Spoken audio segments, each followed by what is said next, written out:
আর নমস্কার দর্শক বন্ধুরা, আমার রান্নাবাড়ি চ্যানেলে আমি আজকে নিয়ে চলে এসেছি একটা সুন্দর চটজলদি রেসিপি, নিরামিষ। আপনারা অবশ্যই ট্রাই করে দেখবেন, আশা করি ভালো লাগবে। পনিরটাকে প্রথমে আমি টুকরো করে কেটে সাদা তেল আর নুন দিয়ে ভেজে নিয়েছি।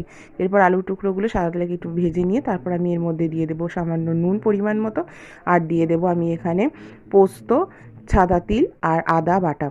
এর সঙ্গে কিন্তু আপনারা অবশ্যই চাইলে কাঁচা লঙ্কাটাও বেটে নিতে পারেন। এখানে কিন্তু কোনো হলুদের ব্যবহার করব না। ধনে জিরে গুঁড়ো দিলাম আর সামান্য চিনি দিলাম। চিনি ছাড়া তো পনিরটা একেবারেই রেসিপিটা ভালো লাগে না।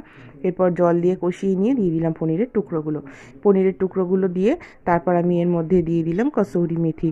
দিয়ে আমি এটা ফুটতে দেবো, ফুটে উঠলে দিয়ে দেবো গরম মশলা গুঁড়ো। এই রেসিপিটা কিন্তু দারুণ চটজলদি, আপনারা অবশ্যই ট্রাই করবেন। আর রেসিপিটা কিন্তু পোলাও, ভাত বা রুটি, পরোটা যে কোনো কিছুর সাথেই ভালো লাগবে।